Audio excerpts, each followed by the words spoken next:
The following story is an artistic work of fiction and falsehood. Only a fool would consider it as fact. Chapter 8. Nurse-kun returns. January 21st, 2007. Hey B, I just realized yesterday that it's been almost a month since I last posted here, mostly due to my busy schedule this time of year, partly due to what seemed like a lack of interest. I've barely had time to even browse B, as it is, being occupied with errands to run and double shifts to work. She, and by she, I refer to amputee-chan, or maimed-chan, or damaged goods-chan, or whatever else you may call her, has been doing relatively well for the last few weeks, at least since the primary holiday season ended. She enjoyed the gifts I rustled up for her, with the assistance of some smaller contributions from the rest of the staff. Said gifts included her own copy of EBA, several books, and an iPod. The stuff my own family came up with later on Christmas Day went over pretty well too, mostly consisting of clothes and books. She's still wearing the sweater my mom got her quite a bit. Like I was saying before, it's been pretty hectic. I've approached her social worker to make some inquiries about the possibilities of guardianship, and how one would go about applying for such things, and she was somewhat helpful, thankfully, though she has warned me that it wouldn't be easy, for reasons I've listed before. Still, I'm working at it, and my cousin the lawyer, who I'd also mentioned and who was there at Christmas, has been lending a hand as well, pro bono, looking into and inquiring about family law with a friend and a colleague that specializes in the field.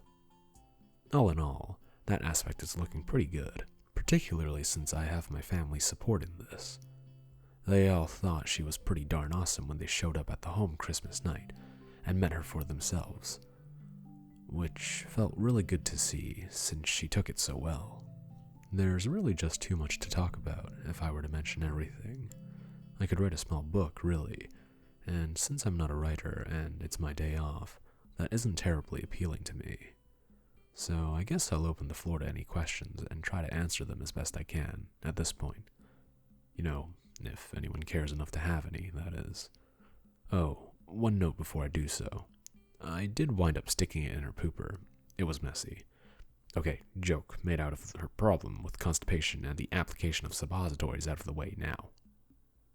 Since most of the residents don't know what the hell an iPod is, let alone what to do with it, and the staff helped get it for her and all know whose it is, the property of her name engraved on the back helps there, it shouldn't be much of a problem.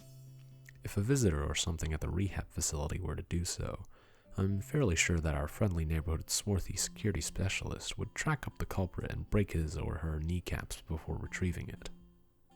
She and he have struck up a bit of a rapport in the last few weeks, as it turns out that she had a friend in her class pre-accident that belonged to his particular class/sect combination, so she gets him in those ways more than pretty much any of us adults.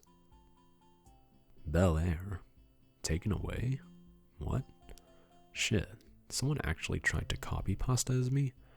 I don't know if I should feel honored or offended. Was this stuff in the wiki? Anyway, no, it isn't a Bel Air, as if people that believe that will believe me in saying so, and she wasn't taken away. I haven't posted since Christmas morning, so if I've been seen since then, it wasn't me. I have the head start on her, but she's got the skills with her offhand on me, and she's been playing it for over a month now, and is doing pretty fucking awesome at it in doing so. She's most of the way through hard rock mode. God, she did not handle the Christmas stage well, as I predicted, but she's more or less gotten used to it by now, and generally whoops my non-crippled ass on that difficulty when we play head-to-head. I can barely make it up to Let's Dance/Anthem/Survivors level on that difficulty, as is. She's just stuck on JJF, but she's getting closer to beating it all the time. Her hand's rehab nurse has mentioned that it's been really helpful to her skill with her left hand, and she's doing better with her new right myoelectric all the time. I'm just glad she's having fun. Sadly, my skills at visual art are more or less non-existent. I couldn't even manage a decent stick figure of her if I tried. Well, my last 2 posts disappeared within 10 minutes or so, with about 20 posts to each apiece, a quarter of which were me, and half of which were GTFO for that. A guy can't get the message after a while. Well, she hasn't exactly started arm thrusting herself out of her bed to flying hug me when I walk into her room or anything, but I'd like to think she's continuing to open up to me, slowly but surely. We talk more now when she can't sleep, or after she's had another nightmare, which are still very commonplace, about anything she'd like, which usually includes what happened during the day while I was away. She's telling me about things that frustrate or annoy her, rather than keeping it all to herself, and at the same time, she's also admitting it when she likes or enjoys something too, which is even newer. I've managed to fill her iPod with most of the songs she's asked for, has an amazing memory, can list exact track and artist names and sources for most of them, which I, well, can't. Which has helped too, particularly on the busing to and from the rehab facility, I've been told. Our resident head shrinker says that she mentions me fairly often in sessions, almost always in a positive way, which is good, and when it hasn't been overly positive, I've tried to correct my behavior when I can, but a lot of those problems seem to stem from being reminded of her father, thus making her feel bad. For the record, though I mentioned this initially, it wasn't technically butt sex. It was a professional doing a professional's job for a suffering patient, that's all. No more, no less. I even wore a latex glove while doing so, which is not standard butt sex protocol, as far as I'm aware. My butt sex familiarity is somewhat lacking, I will admit. She's beautiful. Beautiful for a child, that is, of course, rather than an adult's beautiful. Even as broken as she still is inside, and with the scarring over her eye, I'd say she's the most beautiful little girl I've ever seen. Well, she is. You'd agree with me if you saw her. At this point, some sort of arrangement, which is pretty messed up even outside of official scrutiny, I mean, really, would probably just do more harm than good for my petition. As for girlfriends, I don't have any issues with seeking them out, and I've actually been getting to know the new girl at the local coffee shop, considering asking her out the next time I'm there, which will probably be tomorrow. Still, if it does happen, it's the sort of commitment that would need to be made by everyone involved in the household, including any girlfriends, and it's also the sort that tends to drive casual people away and split previously strong marriages apart. I can always hope, but it's a big thing to face. I'm not sure, but from what the social worker and my cousin have indicated, it'd be at least a month or so in red tape before any progress was made from the time a formal application for consideration is made, and the time it gets looked at by someone in authority even. Actual vettings and such would be longer, of course. Well, she's talked about how when I've been nice to her, particularly when comforting her after her nightmares, that I make her think about her father, which, considering her circumstances, is a painful thing to do, even if all her memories of him are good ones. Maybe especially because they're good ones.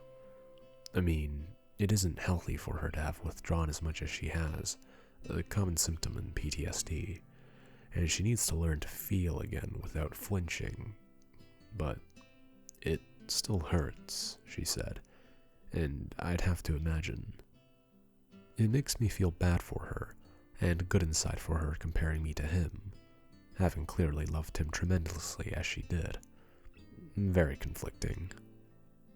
Well, I may try to be a bit more frequent in my updates, since at least a few people still seem to care, faggot flutters aside. As a side note, I finally read through Nana's Everyday Life on Dan Kim's website a few weeks back for the first time. It just hardened my resolve to do the right thing for this real girl. Fiction will remain that way, if I have anything to say about it. I haven't given them any reason to suspect me of anything, mostly because I really haven't done anything wrong as of yet. I mean, the suppository incident was the deepest I've waded into shit creek thus far. Ho ho, I'm so witty. And even that was just me doing my job. The fact that I've talked about her with most of them, and made the fact that her situation makes me feel for her clear, probably helps with my general transparency level too, of course. It was December 28th, and all was calm as I came into work for the first of 2 shifts I'd been working that day. 3 p.m., the late afternoon to evening shift, and then my usual 11 to 7 night shift. I had been working double shifts for more than a week now, and I was beginning to approach the fine edge of raggedness, but I was soldiering on like a good little trooper, as is the role of the nurse after all.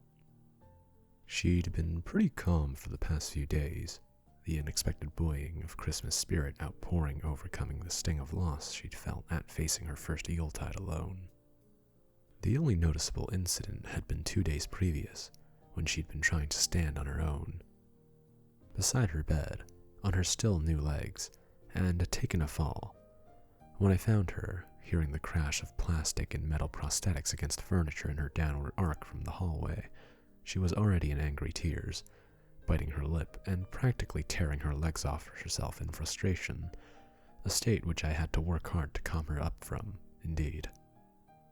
I was given the log of the morning's activities a quick read-through before getting to the real business at hand when I noted a note in the notices section of her file. Patient appears to be suffering from abdominal discomfort, refused breakfast. A frown of worry crossing my face, and making sure there weren't any outstanding calls for assistance. There weren't. I headed for her room, knocking lightly with the back of my hand before opening the door and peeking inside. She was curled up on her right side, facing the wall, and appeared to have her earbuds in, listening to her iPod. Figuring that she wouldn't notice me from where I was, particularly as she hadn't made any signs that she had as of yet, I stepped into her room, closing the door behind myself and approaching her bed. Once I got close, I spoke her name loudly enough for her to hear, with her starting slightly from where she'd been reading one of her new books. After she'd sat up somewhat and removed her earphones, and I had apologized for startling her, I asked her how she was feeling. She told me that she was fine, a bit evasively, but I'd grown accustomed to her tendency to hide her true state of affairs for one reason or another. So a clear conclusion of how she really felt was hard to arrive at. Still, there was little point in badgering her, so I changed the subject, making light conversation about how her morning had been, how her rehab had gone. She'd just returned a few minutes before I arrived at work, and so on, and so forth. I was called away before too long and had to attend to my other patients, leaving her alone again, as always. The Greatest Generation kept me busy until around 7 that evening. She generally had her meals brought to her in her room, very rarely feeling sociable enough to brave the horrors of the senile geriatric dining experience. When I finally had a short break in the never-ending stream of Depends and Bengay, I checked in on her again, just to be sure. And surely enough, she'd barely touched her dinner tray, just having sipped some juice, already reading another book. Fortunately, the family practically bought a crate of them for her, considering the rate at which she went through them. I pulled up her chair to her bedside and took a seat, probably looking worried, as it was how I felt. I asked how she was feeling, again, and she looked up again and said she was fine, just not feeling very hungry, that's all. Then she told me that she needed to use the washroom, in what I later realized was an attempt to change the subject of her own. Still, I carried her over and she did urinate, at least a bit, so my concerns were assuaged somewhat. I helped her get cleaned up, then took her back to her bed, telling her I'd be back in a bit longer, that we could play some Mario Kart, as I was being called away by more calls from the damned old. Another 3 hours passed by before I was even able to check my watch again, and as the ice flow candidates began to pack it in for the night, to dream of jalopies and punching Nazis and segregated drinking fountains, I finally made my way back to her room. I opened her door to find her laying on her side again, curled up, as much as she can anyway, what remains of her thighs drawn up towards her stomach, and making small whimpering sounds.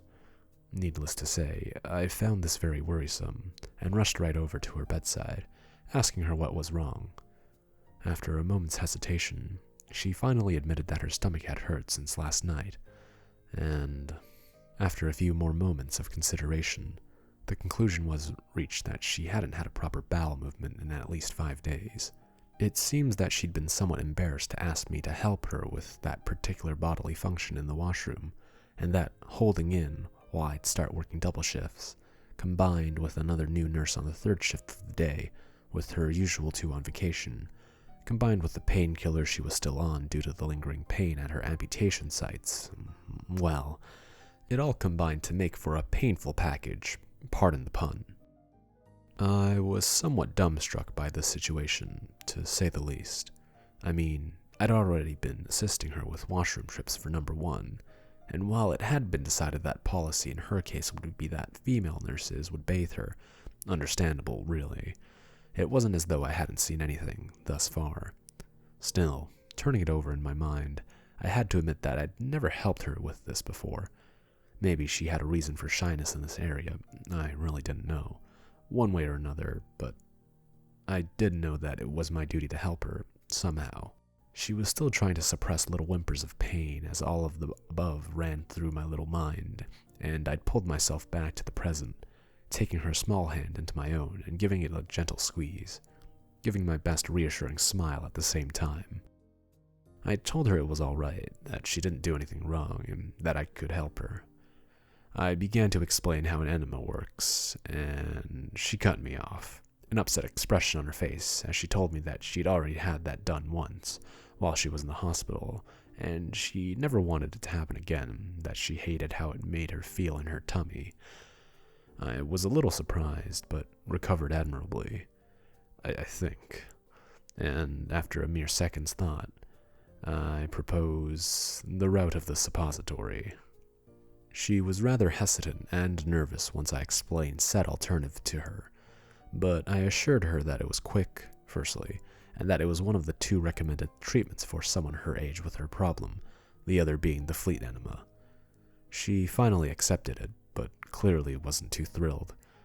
I couldn't really blame her, and patted her shoulder gently, extricating my own hand and heading for the supply room for the necessary materials. Double-checking the instructions on the package, I split one of the suppositories in half, and, with an extra pair of latex gloves and lubricant in hand, headed back to her room, double-checking my pager on the way to make sure there weren't any other emergencies to distract me. Voice actor's note. The following section is, to say lightly, really fucked. It's supposedly satire. Supposedly. But I've elected to censor a lot of it, just to keep myself out of hot water. But I've left the text the same as on screen if you still feel like reading it. Anyway, I got back to the room and further explained the procedure to her. She didn't look too thrilled, but really, who could blame her? I could only promise her that I'd be as gentle as possible, and that I'd bring her some ice cream from the kitchen after it was all over. Somewhat transparent bribery, true, but I had to try something a bit softer than suck it up.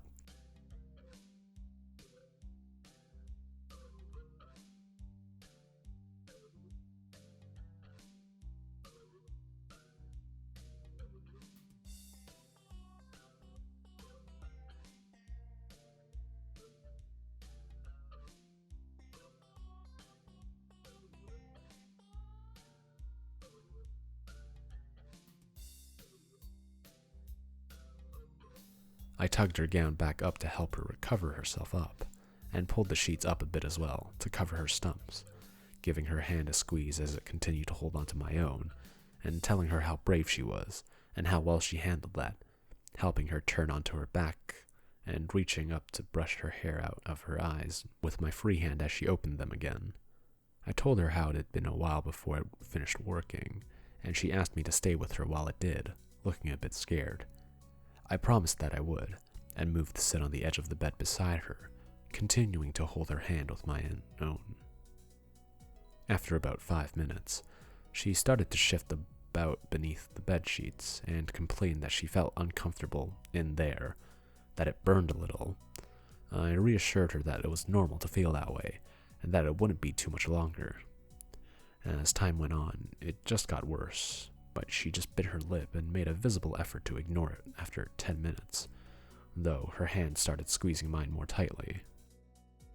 I did my best to be a soothing presence, stroking her hair with my free hand, while murmuring words of encouragement, praising her on how well she was handling it, and eventually, as we approached the half-hour mark, she began to shift more and more urgently under the bed sheets, her thighs rubbing together, until finally she groaned again, deeply, and told me, a bit panickedly, that it was time.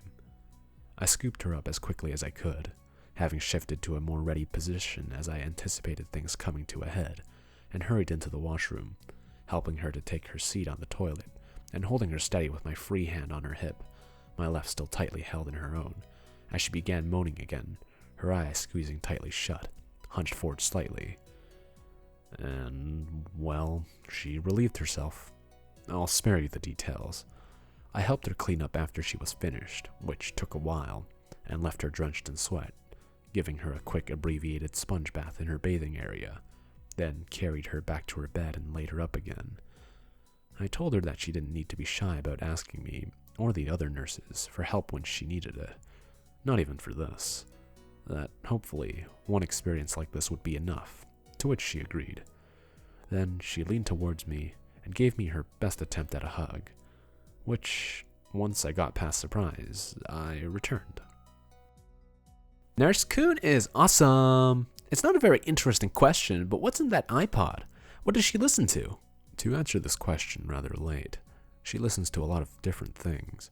Some Japanese pop stuff, which I have no idea the subtleties of, but I'm sure she does. Classical music, Mozart and Beethoven in particular. A few video game tracks, and some assorted miscellaneous stuff, including copies of the original songs from EBA, which she asked me for but hadn't had before, and I tracked up eventually. She's a pretty eclectic little kid. How is her treatment and rehabilitation progressing? I know you mentioned she was doing well with her DS, but how well can she use her legs, etc.? Her rehab is progressing well, all in all. She's getting better with her legs all the time, and tried the standing by her bed trick I mentioned her failing at nearly a month ago again while I was watching her, just recently, and succeeded.